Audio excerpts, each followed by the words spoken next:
Қайырлы күн, менің YouTube көрермендерім. Мен бүгін сіздермен Пари Брест тәттісін дайындап көрсетемін. Пари Бресттің құрамына керек заттарды мен дайындап көрсетіп қойдым. Бұл жерде 100 грамм сүт, 100 грамм суды құямыз. Одан кейін ерітіліп тұрған сармайымызды саламыз. Содан кейін шипучка тұз. Осы дайын болған затымызды жанып тұрған газға қойып, майымыз ерігенше осылай араластырып тұрамыз. Дайын болған сұйықтығымызды оттан аламыз. Сөйтіп, сол арада 130 грамм ұнды тез-тез илегіштен илеп, ұнны салып аламыз. Салынған ұнымызды осы ыстық сұйықтыққа жылдамдықпен тез жылдамдатып, араластырып, бір келкетіп, қамырымыздың басын біріктіреміз. Жылдам араластырамыз бұл жерде. Себебі бізде сұйықтығымыз ыстық болатын.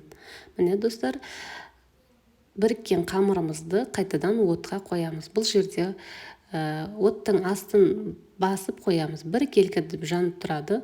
Бұл қамырымызды шамалы қоюланғанша осылай бір келкетіп араластырамыз. Міне қамырымыз осылай ыстықпен осылай бір келкі болып шығады. Оттан алып, қамырымызды жақсылап суытамыз. Ыстық болмасын. Қолмен ұстап көрсеңіздер де болады. Араларының бәрін осылай бір келкетіп араластырып суытып шығамыз. Ыстық болып қалмасын. Себебі бұның үстіне біз жұмыртқаны саламыз. Жұмыртқа менде 4 дана болады. Бұл жерде жұмыртқаңыз егер үлкен болса 3 дана жетеді. Кішкентай болса 4-еу салуға болады. Осылай араластырып отырамыз. Бірақ бұл Пари Брест тәттісін дайындаған кезде біраз қолымыздың күші кетеді. Біраз жұмыс жасаймыз қолмен. Себебі тестамыз әдемі шығу үшін, тәттіміз жұмсақ, әдемі болып шығу үшін жақсылап осылай дайындаймыз. Жұмыртқаны осылай біртіндеп саластыр. Бірінің үстіне бірін салып, қамырымызды осылай араластырып, илеп тұрамыз. Міне жұмыртқамыз қамырға сіңіп кеткенше. Тура видеодағындай жасасаңыздар болады.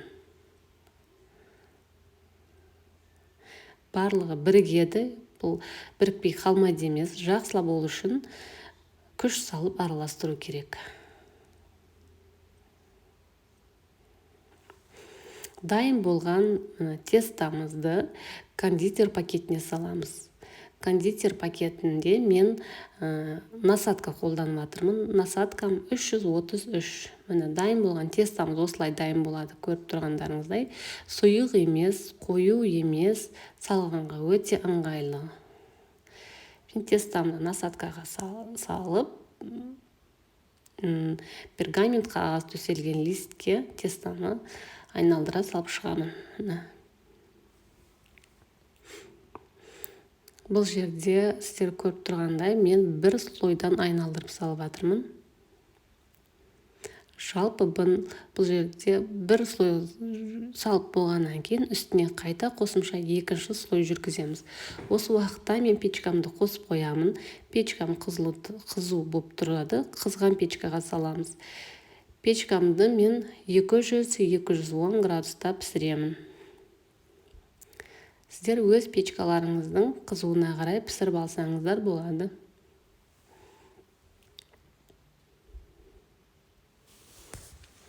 Екінші слойын осылай жүргізіп айналдырып шығасыздар.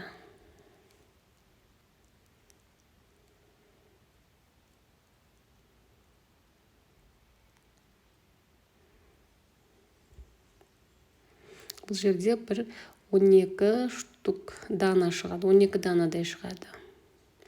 Міне дайын болған қамырымызды қызып тұрған печкаға саламыз. Печкада пісіп дайын болғанша мен кремін дайындауға кірістім. Бұл жерде 150 грамм сахарный творожный сыр, 3-4 ас қасық сахарный пудра, яғни ол 50 грамм шығады. Бұны жақсылап миксерлеп аламыз. Оның үстіне, дайын болған творожныйдың үстіне 300 мл сливкиді құямыз. Бұл жерде креміміз қатты сұйық болмау керек, қатты қою болып кетпеу керек. Міне, дайын тұрған кондитер пакетіне кремді салып қоямын. Менде тестам пісті. Міне, бұны жақсылап суытып алдым. Суғаннан кейін арасын осылай пышақпен кесіп аламыз. Міне, сіздерге кесіп көрсетейін өзім.